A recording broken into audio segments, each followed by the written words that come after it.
Welcome back to my another video. সম্মানিত viewers, আজকে আপনাদের জন্য আমি মিনি রাইস কুকারে শীতকালীন সবজি নতুন আলু, টমেটো এবং বেগুনের সংমিশ্রণ একটা ঝোল রেসিপি নিয়ে হাজির হয়েছি। আর এটা এতটাই আমার প্রিয় যে বলার কোনো ভাষা নেই। এই সবজিটা আমি তরকারি রান্নার ক্ষেত্রে যত বেশি সবজি সংমিশ্রণ করতে পারি ততই আমার কাছে ভালো লাগে। আপনারা হয়তো অনেকেই একটা বা দুইটা সবজি দিয়ে তরকারি রান্না করে থাকেন। আমি অনেক পরিমাণ তরকারি দিতে ভালো লাগে, সবজি দিতে ভালো লাগে তরকারিটা।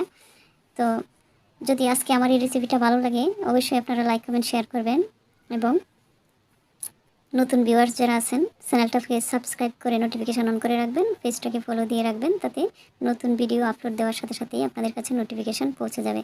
চলুন তাহলে দেখা যাক আজকে আমি এই রেসিপিটা কীভাবে করলাম। মিনি রাইস কুকারে আমি যে কোনো কিছু করতে পারি, শুধু বড়া, ভাজি, মাছের ইত্যাদি ছাড়া নিরামিষ সবজি, ডাল, তরকারি, ভাত,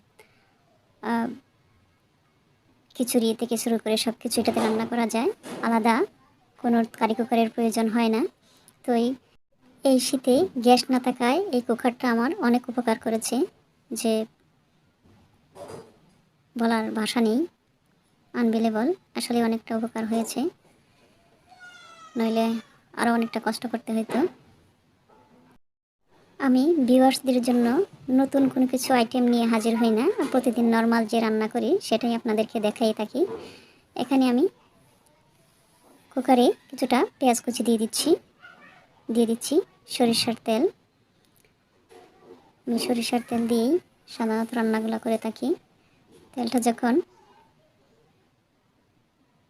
গরম হয়ে এসেছে আমি নেড়ে ছেড়ে দিচ্ছি। পেঁয়াজটাকে একটু ভাজা ভাজা করে নিব, যদিও ততটা ভাজা ভাজা করা যাবে না কুকারে, তারপরে যতদূর সম্ভব ততটুকু করে নিচ্ছি। যখন ভেজে নেওয়া হয়ে গেছে আমি এখানে সমুদ্রের মাছ, পোয়া মাছ, এখানে আমি পরিমাণ মতো মশলা টশলা সবই উঠিয়ে নিয়েছি, লবণ যা যা লাগে এবার দিয়ে দিলাম। একটু নেড়ে ছেড়ে উল্টিয়ে পাল্টিয়ে দিচ্ছি, সাথে সামান্য পরিমাণ পানিও দিয়েছি। আবারও একটু পানি মিশিয়ে নিচ্ছি। ওই যে বাটিতে মশলা উঠিয়ে নিয়েছিলাম সেই বাটিতে ধুয়ে এবার ডেকে দিচ্ছি। ফিরে আসছি কষানোর পর।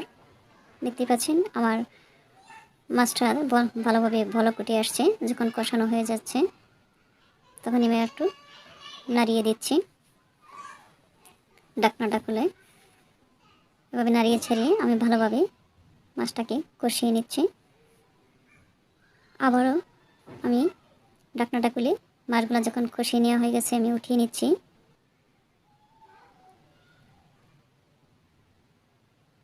উঠিয়ে নেওয়া হয়ে গেলে এবার আমি ওই মশলা পানিটাতেই দিয়ে দিচ্ছি। এবার কষিয়ে রাখা সেই ঝোলটাতে আমি দিয়ে দিচ্ছি নতুন আলুগুলাকে আমি কাঁচা কুষার ছাড়িয়ে এভাবে কেটে নিয়েছি। একটু নেড়ে ছেড়ে কিছু সময়ের জন্য রেখে দেব। আর আলুটা এর মধ্যে সিদ্ধ হতে থাকুক, কষতে থাকুক। ফিরে আসছি কিছু সময়ের পর। এবার আমি কিছুটা পানি আর কেটে রাখা বেগুন আর কয়েকটা টমেটো পাকা কেটে রেখেছিলাম এগুলো দিয়ে দিচ্ছি। একটু নেড়ে ছেড়ে আমি পুরো সবজিগুলোকে মিশিয়ে নিচ্ছি, উল্টিয়ে পাল্টিয়ে দিচ্ছি।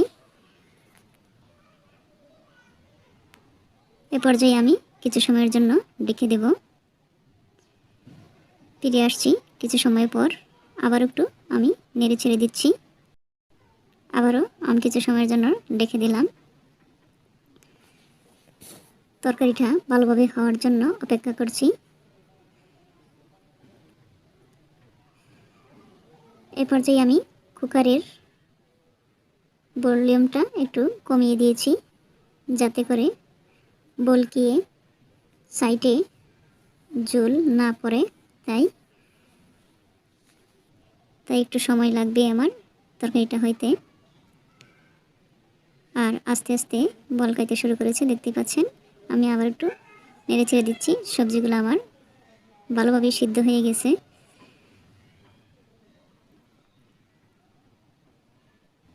শীতকালে টমেটোর সবজি তরকারি আমার কাছে অনেক প্রিয়।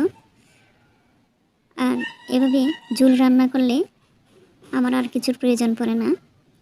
টমেটোর ঝোল দিয়ে আমি অনেকগুলো ভাত খাইতে পারি। আর এটা আমার কাছে খুবই প্রিয় একটা সবজি তরকারি। আর এভাবে ঝোল রান্না করলে অনেক মজাদার হয়ে থাকে। এ পর্যায়ে আমি কিছুটা পেঁয়াজের কালি দিয়ে দিচ্ছি কুচি করা, আবার সেই সাথে একটু নেড়ে ছেড়ে দেব।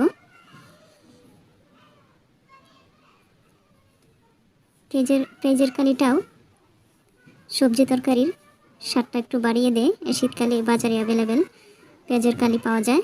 এবার উপর থেকে দিয়ে দিচ্ছি কষিয়ে রাখা মাছগুলো। যেহেতু রাইস কুকার, এখানে মাছগুলো বাজার কোনো সুযোগ নেই, তাই আমি কষিয়ে দিচ্ছি। কষিয়ে রান্না করলেও তরকারি অনেক মজা হয়ে থাকে। এ পর্যায়ে আমি উপরে দিয়ে দিচ্ছি কুচি করে রাখা কিছু ধনেপাতা। ধনেপাতা সকল সবজির জন্য খুবই একটা মজাদার সবজি তরকারি। যে কোনো কিছুতেই ধনেপাতা আলাদা একটা টেস্ট এনে দেয়, টেস্ট বাড়িয়ে দেয়। আর এই ধনেপাতাটা শীতকালে অ্যাভেলেবেল পাওয়া যায় বাজারে, যা গরমকালে এত পাওয়া যায় না। তো সারা বছর জুড়ে ধনেপাতা পাওয়ার জন্য আমরা নিজেরা চাষ করে নিতে পারি। আবার একটু নেড়ে ছেড়ে উল্টিয়ে পাল্টিয়ে দিচ্ছি। আবার কিছু সময়ের জন্য ডেকে দেব, অপেক্ষা করছি ফাইনালি আমার তরকারিটা হওয়ার পর্যন্ত।